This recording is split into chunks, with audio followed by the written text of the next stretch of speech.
देखो भाई दिखाना, ये उनके वस्त्र हैं उस समय के राजा के, वहां से फट भी गए हैं भाई थोड़ा सा, लेकिन अभी भी मौजूद है, रखे हुए हैं उसी तरीके से। कि ये वो राजा के बैठने का स्थान से जहां से वो अपनी सभा को संबोधित करते थे। क्योंकि अगर आपको दिखाएं हम पीछे विकास घूमना, तो यहाँ पर एक बरामदा है और पूरा खाली स्पेस है, ये देखिए।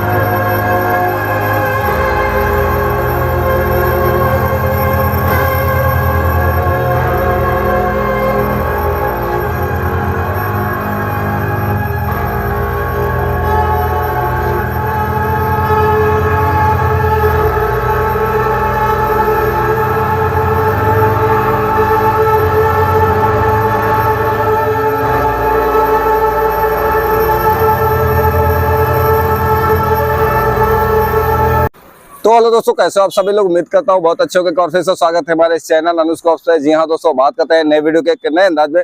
तो फाइनली जैसा कि आप सभी को पता है, मैं भी मौजूद हूँ राजस्थान के भरतपुर शहर में। जी हाँ दोस्तों, ये एक जिला है राजस्थान का, और यहाँ पर हमारे पीछे आप लोग एक किले का गेट देख सकते हैं। जी हाँ दोस्तों, ये वही किला है जिसे लोहगढ़ किला कहा जाता है। ऐसा कहते हैं कि ये भारत का एक ऐसा मात्र किला है जो कि अजेय रहा है। आज तक इस पर कोई भी कब्जा नहीं कर पाया, कोई भी इसको जीत नहीं पाया है।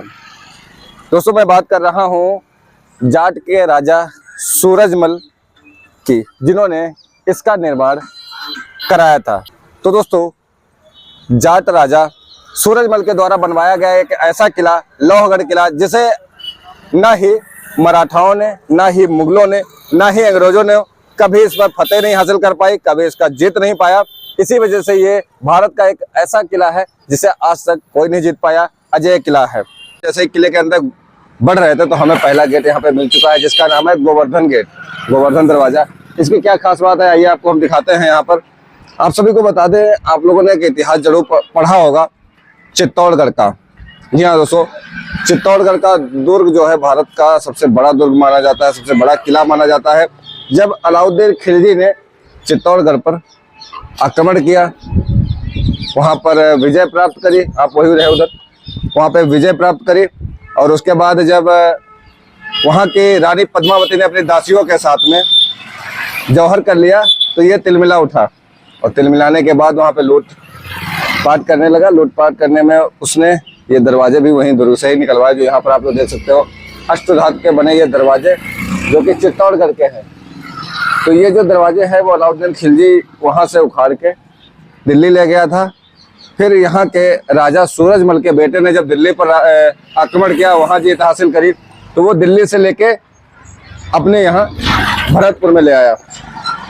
उसके बाद फिर चित्तौड़गढ़ में उसने इसकी जो है सूचना पहुंचाई कि वो अपने गेट ले जाए, दरवाजे ले जाए, लेकिन वो नहीं ले गए। तो उसने यहाँ पे उनको संरक्षित करवा दिया, यहाँ पे रखवा दिया। तो दोस्तों, जैसे ही किले में मैं आगे बढ़ा, मुझे सबसे पहले यहाँ पे देखने को मिला राजकीय संग्रहालय। जी हाँ दोस्तों, किला भरतपुर राजस्थान। तो सबसे पहले हम संग्रहालय देखते हैं। इसमें जो रखी यानी कि म्यूजियम, इसमें रखी हैं पुराने जमाने के शस्त्र और कुछ ऐसी चीजें जो आज से 290 साल पुरानी हैं, क्योंकि इस किले को बने हुए ही कम से कम 290 साल हो चुके हैं। इतने साल पुरानी यहाँ पर चीजें देखने को मिलेंगे, अस्त्र देखने को मिलेंगे, और बाकी फिर आगे आपको अंदर चल के दिखाते हैं। तो दोस्तों, यहाँ पर 44 रुपए टिकट लेने के बाद हम चल रहे हैं इसके अंदर, और ये देखिए सामने से कुछ इस तरीके से देखने को मिलेगा हमें ये संग्रहालय का नजारा। जैसे ही यहाँ पर आएंगे तो यहाँ पर रखी हुई है रियासतकालीन लोहे से निर्मित तोप, यानी कि उन्हीं के समय की यहाँ पर तोप रखी हुई है। और बाकी चारों तरफ का देख सकते हैं, ये रहा पूरा संग्रहालय। यहाँ देखिए कितना सुंदर और सुरक्षित बना के रखा गया है। और आपको वो जगह भी अभी आप लोगों को दिखाने वाले हैं जहां पर राजा बैठे करते थे और सभा लगाया करते थे। जाट राजा सूरजमल ने इस किले को इस तरीके से ही बनवाया था कि इसे कोई जीत ना पाए, इसीलिए ये भारत का मात्र एक अजय किला है। ये देखिए, इसको शीशों से अभी बंद कर दिया गया, इसके गेट को। 290 साल पुराना ये किला आज भी अपने इतिहास को उसी तरीके से समेटे रखा है। यहाँ आगे आने के बाद देखिए इस तरीके के पुराने पत्थर ये देखिए इस तरीके के देखने को आपको मिल जाएंगे। पुरानी मूर्तियां जो उस समय के हैं, आज से 290 साल पुरानी। राजा बैठते थे। आइए भाई हमारे साथ विकास करेंगे, पीछे पीछे आ जाओ और वो जगह दिखाते हैं जहां पर राजा बैठा करते थे और उनके यहाँ पे शस्त्र और कपड़े भी रखे हुए हैं। सबसे पहले हम शुरुआत करेंगे उनकी पोशाक से और उनके हथियारों और ढाल से। ये देखो भाई दिखाना, ये उनके वस्त्र हैं उस समय के राजा के, वहां से फट भी गए हैं भाई थोड़ा सा, लेकिन अभी भी मौजूद है, रखे हुए हैं उसी तरीके से। यहाँ पर देखोगे ये तलवार है, ये ढाल है, ये उसी समय की है, आज से 290 साल पुरानी। यहाँ पे भी 2 तलवारें हैं, 2 भाले रखे हुए हैं और एक ढाल रखी हुई है। और थोड़ा पीछे से भाई मैं कहूँगा दिखाएं आप, क्योंकि पूरा पीछे से दिख पाए आप लोग को। यहाँ पर जो ये सामने आप लोगों को एक गेट जैसा दिख रहा है ना, वो लाल कपड़ा पीछे, और वहां पे एक आसन लगा हुआ है। ये था राजा के बैठने का स्थान। इसके आसपास 2 देखिए तलवारें रखी हुई हैं और 2 ढाल रखी हुई हैं। ये राजा के और भाले भी 2 रखे हुए हैं। कहते हैं कि ये वो राजा के बैठने का स्थान से जहां से वो अपनी सभा को संबोधित करते थे। क्योंकि अगर आपको दिखाएं हम पीछे विकास घूमना, तो यहाँ पर एक बरामदा है और पूरा खाली स्पेस है। ये देखिए सामने उनकी जनता आराम से बैठ सकती थी। इधर कुछ और भी भाला और हथियार और कपड़े हैं, वो भी दिखाते हैं आप लोग को। यहाँ पे देखिए 2 और तलवार हैं, ढाल हैं अलग अलग तरीके की, और इधर एक और कोई पोशाक है, शायद ये आसन होगा बिछाने वाला, कुछ ऐसा लग रहा है, या एक घाघरा टाइप का लग रहा है, जैसे इस तरीके को इसको फैला के रखा गया है। तो चलिए वीडियो पे बने रहिएगा। और लग रहा है कि यहाँ पे रानियां वगैरह बैठती होंगी शायद सभा में। इस तरीके से इधर भी है, इधर भी दिखाओगे तो इधर भी खिड़कियां हैं। खिड़कियां ये शायद बाद में लग गई होंगी या उसी समय की लगी होंगी, लेकिन ये आरे बने होते थे जहां यहाँ राजा बैठता था, तो दूसरी साइड इधर रानियां या अन्य महल की स्त्रियां बैठा करती थी। तो दोस्तों फाइनली अभी हम उस जगह पर चल रहे हैं इस किले के 1st फ्लोर पर। यहाँ पर आप लोगों को दिखाएंगे भाई, विकास दिखाना। यहाँ पे लिखा हुआ है कमरा खास। कमरा खास का मतलब ये यही है, ये वही कमरा है जहां पर राजा रहा करते थे। आइए सूरजमल रहा करते थे, आप लोगों को दिखाते हैं। ये सीढ़ियां हैं, इन सीढ़ियों से चलेंगे ऊपर, और ऊपर जाने के लिए कुछ सीढ़ियां हमको चढ़नी पड़ रही हैं, और उसके बाद हम दिखाएंगे कमरा खास।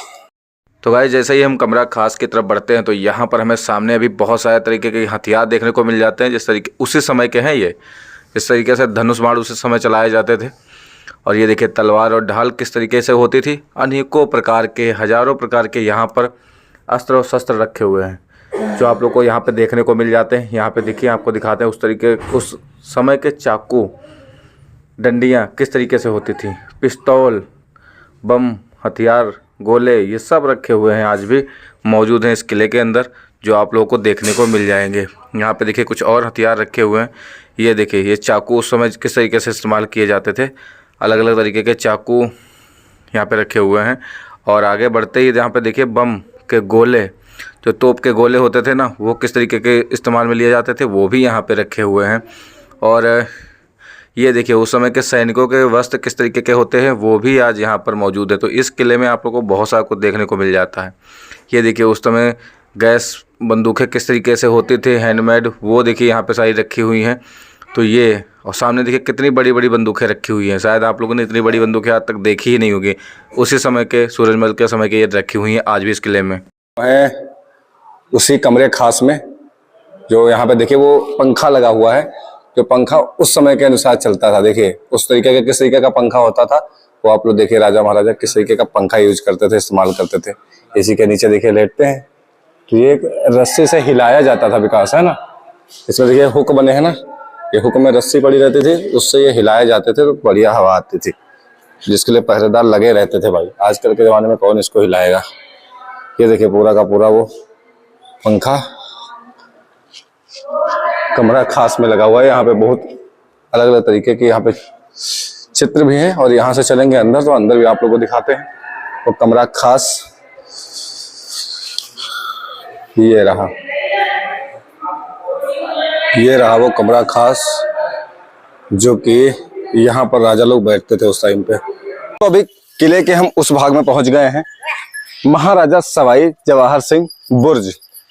ये महाराजा सवाई जवाहर सिंह को आप जानते हो, ये सूरजमल जी के बेटे थे, जो सूरजमल जी के बाद उत्तराधिकारी बने यहाँ के, और उनका यहाँ पे बुर्ज बना हुआ है, वो आप लोगों को दिखाते हैं। ऐसा कहते हैं कि जो जवाहर सिंह जी थे वो अपने जो युद्ध की चर्चा किया करते थे, जो नीतियां बनाया करते थे, वो यहीं पे बैठ के बनाया करते थे। अभी हम चलेंगे ऊपर और आप लोग को उनका बुर्ज दिखाते हैं।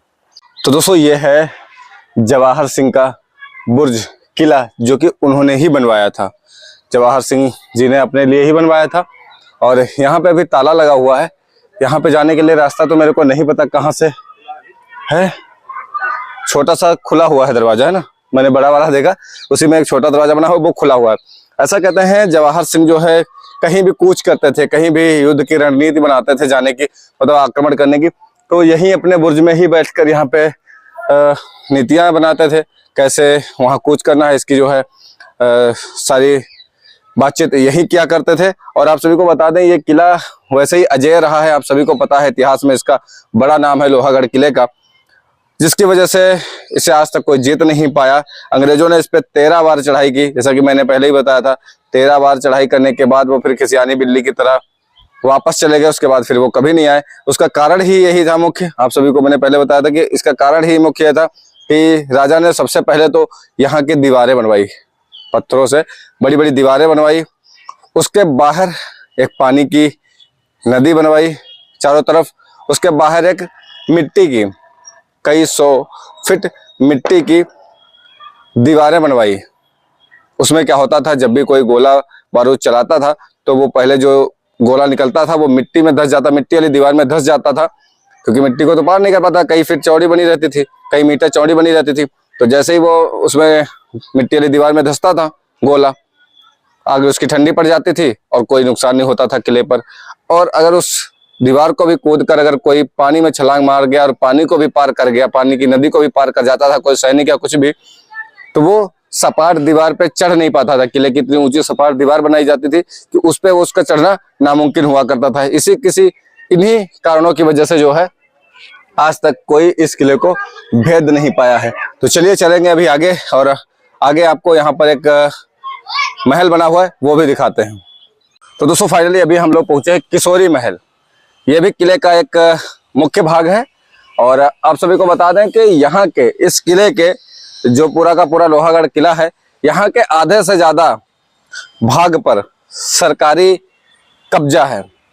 यहाँ छात्रावास हैं, राजकीय छात्रावास हैं, राजकीय स्कूल भी हैं, और सरकारी लोगों के यहाँ आवास भी हैं। तो ये किला लगता ही नहीं, कुछ खास चीजें जैसे घूमने वाली हैं आप लोगों को, जवाहर किला जवाहर जो है बुर्ज देखने को मिल जाएगा, और ये किशोरी महल देखने को मिल जाएगा, और यहाँ का राजकीय जो आप लोगों ने संग्रहालय देखा वो देखने को मिल जाएगा। तो मैं भाई से कहूंगा अंदर आ जाए। और यहाँ पर जो है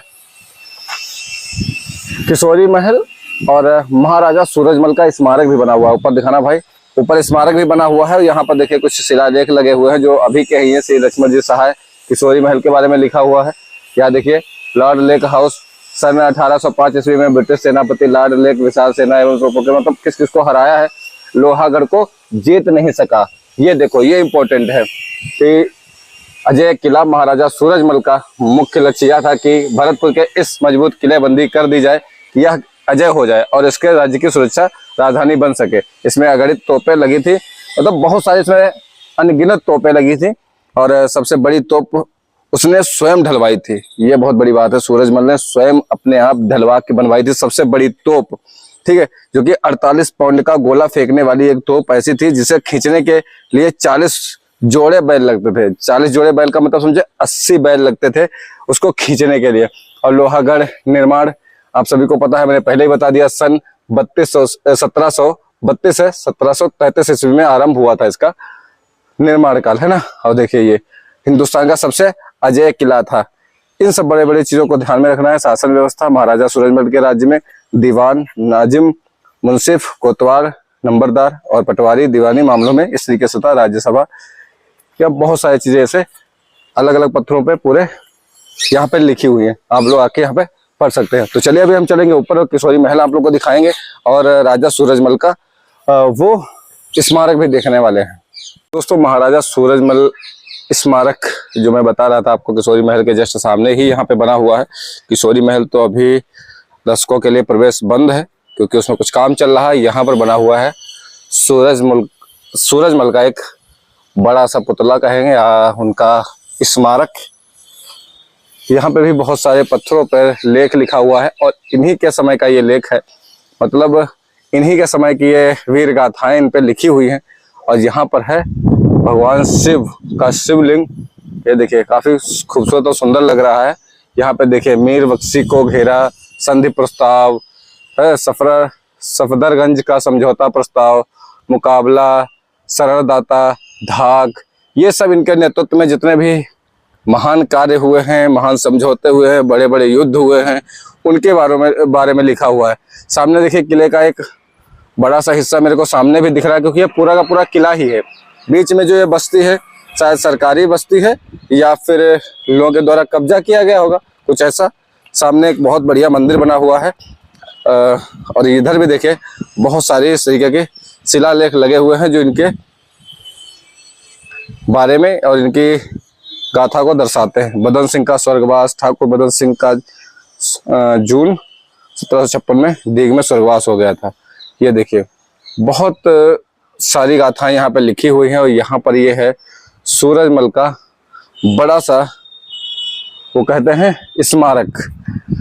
ये देखिए यहाँ पर ये तलवार लिए, बड़ी बड़ी मूछें थी जिस तरीके से फोटो में दिखाते हैं। और महाराजा सूरजमल देखिए यहाँ पे लिखा हुआ भी है और बड़ी सी प्रतिमा लगी हुई है, घोड़े पे सवार हैं। इसे देखा जा सकता है, आप लोग देख सकते हो, कुछ इस तरीके का है। और पीछे है किशोरी महल जो कि पूरी तरीके से अभी बंद है। दोस्तों फाइनली जैसा कि आप सभी लोगों ने देखा, किले का मैंने बहुत सारा भाग आप लोगों को दिखा दिया है। किशोरी महल में जाना अलाउ नहीं था इसीलिए वहां पे नहीं जा पाए। महाराजा सूरजमल का जो यहाँ पे स्मारक बना हुआ है वो मैंने आप लोगों को दिखाया। और ये किला जो है बहुत दूर में फैला हुआ है। इसका अधिकांश भाग मैंने आपको पहले बताया कि सरकार के अंडर में है और जो बचा हुआ है उसमें से आप ये सारी चीज़ें घूम सकते हो। सूरजमल का बहुत बड़ा नाम है, जाट के बहुत बड़े राजा थे, आप सभी को बता दें। और इन्हीं के द्वारा ये जो किले का निर्माण कराया गया, जो कि भारत का एकमात्र ऐसा अंग रहा जो कभी भी किसी मराठा के, न किसी अंग्रेज के, न किसी मुगल शासक के कब्जे में आ सका। इसके पीछे आप लोग जानते हो क्या कारण रहे। इनके बेटे बाद में आए जिन्होंने शासन चलाया यहाँ पर, और ये किला सालों सालों के लिए, सदियों सदियों के लिए इतिहास में दर्ज हो गया। उम्मीद करते हैं ये किला घूमकर आप लोगों को काफ़ी अच्छा लगा होगा। मैंने एक छोटी सी कोशिश करी इस किले को घुमाने के लिए, इस किले के बारे में आपको बताने के लिए। वैसे किले के वीडियो आप लोग हमारे चैनल पर देखना पसंद नहीं करते, मैंने बहुत सारे किलों को दिखाया है, बहुत सारे ऐसे ऐसे जगहों को दिखाया है, किलों को आप लोगों ने देखा होगा, मेरे चैनल पर वीडियो पड़े रहते हैं। लेकिन ये जब किले के बारे में मैं सुना और जब मैं भरतपुर होकर निकल रहा था तो मुझसे रहा नहीं गया। हमने कहा ये लोहगढ़ का किला आप लोग को जरूर दिखाना चाहिए। भरतपुर का एक ऐसा किला जो भारत में अभी तक किसी ने जीता ही नहीं यार, ऐसा तो सुना ही नहीं था मैंने किसी किले के बारे में। तो चलिए उम्मीद करते हैं वीडियो आप लोगों को काफी पसंद आएगा। वीडियो से रिलेटेड या इस किले से रिलेटेड कोई भी जानकारी चाहिए हमें आप कमेंट बॉक्स में कमेंट कर सकते हो या हमारे इंस्टाग्राम पे जाके हमें डीएम कर सकते हो। फॉलो करना वहाँ पे बिल्कुल मत भूलिएगा, लिंक आपको डिस्क्रिप्शन में मिल जाएगी। और अगर चैनल पे पहले आप विजिट कर रहे हो तो प्लीज चैनल को सब्सक्राइब कर लेना, क्योंकि बहुत सारे ऐसे ट्रैवलिंग के वीडियो हमारे चैनल पर आते रहते हैं। और घंटे का बटन तो दबा लेना है क्योंकि उसके बिना आपको नोटिफिकेशन नहीं आएगी हमारे नए वीडियो के। तो चलिए दोस्तों मिलते हैं नए वीडियो में, तब तक थैंक यू सो मच। जय हिंद, जय भारत, राधे राधे।